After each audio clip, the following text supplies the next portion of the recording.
بڑا حق جو ہے وہ ان کی تربیت ہے، والدین کو ان کی طرف توجہ ہی نہیں ہے. جیسے علامہ نجوی صاحب نے بتایا کہ مزدور، حضور نبی کریم صلی اللہ علیہ وسلم نے ارشاد فرمایا اعطوا الاجیر اجرہ قبل ان تجف عرقہ، مزدور کو اس کی مزدوری اس کے پسینہ خشک ہونے سے پہلے ادا کر لیا کرو. لہٰذا اب صحابہ کرام کی آپ نے تذکرہ کیا، ایک صحابی آتے ہیں، وہ حضرت بلال حبشی رضی اللہ تعالی عنہ کو غالباً وہ ان کو کہتے ہیں ایک کالی کے بیٹے. کچھ باتوں میں ان کا تضاد ہو گیا. اب حضور نبی کریم صلی اللہ علیہ وسلم کے پاس جب یہ معاملہ چلا گیا تو اب حضور کے پاس جانے سے پہلے اس صحابی کو ادراک ہوا کہ میں نے اپنے بھائی کو ناراض کیا.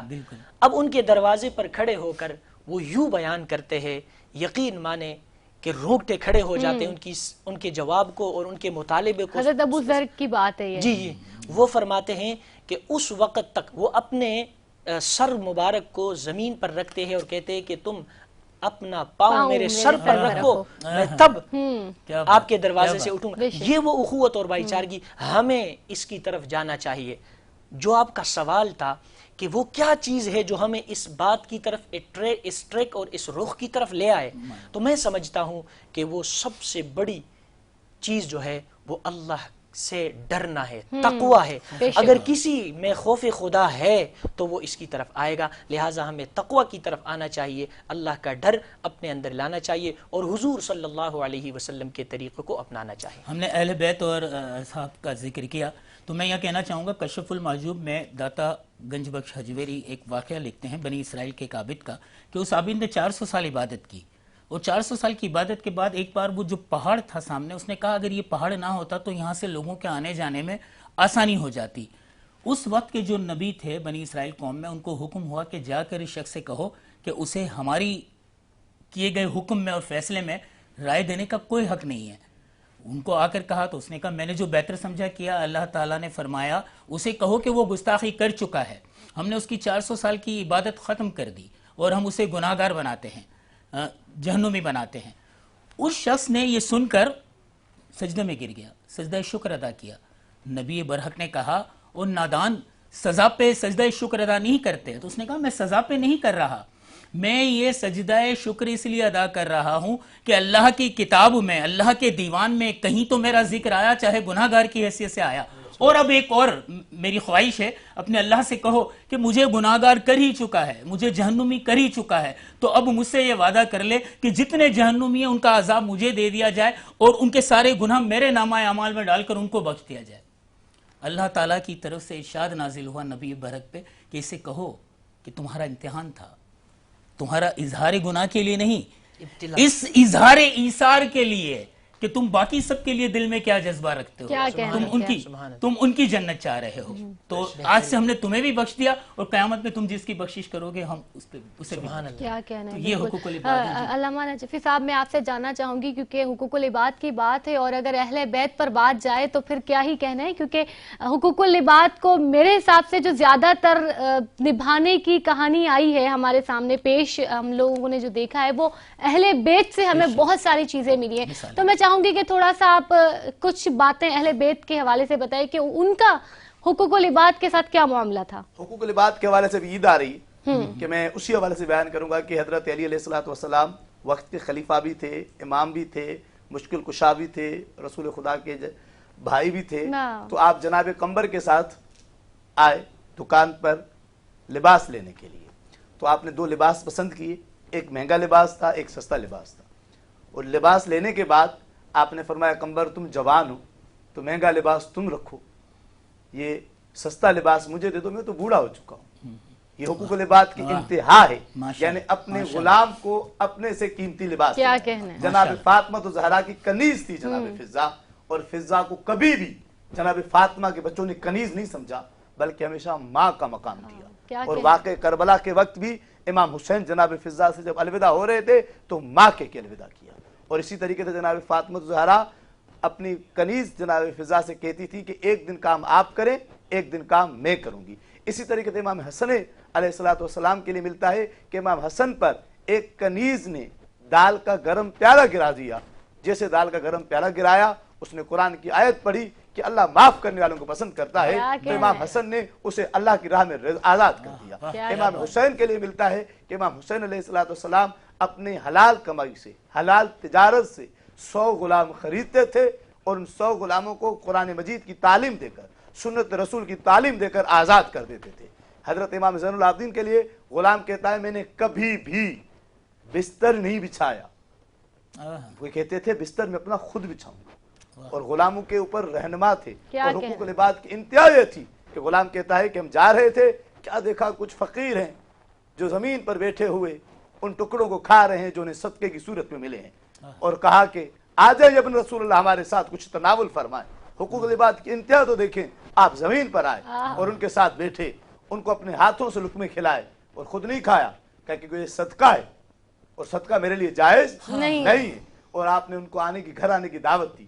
جب اس فقیر گھر آئے تو انہوں نے ان کو وہاں پہ بٹھایا جہاں پر امیروں کو، سفراء کو بٹھایا جاتا تھا، انہیں کھانا کھلایا، انہیں لباس دیے اور ان کی خاطر تواضع کی۔ اسی طریقے سے ان کے بیٹے حضرت محمد باقر کے لیے ملتا ہے کہ آپ جب بھی کوئی شخص حاجت لے کر آتا تھا، اس کی حاجت کو پورا کرتے تھے تو دروازے کا آدھا ایسا بند کرتے تھے، دروازے کے اس طرف آپ کھڑے ہوتے تھے، کہتے تھے اللہ کے بندے کا حق ہے کہ جب اسے دو تو اس کے چہرے پہ آئے ہوئے شرمندگی کے احساس کو نہ دیکھو۔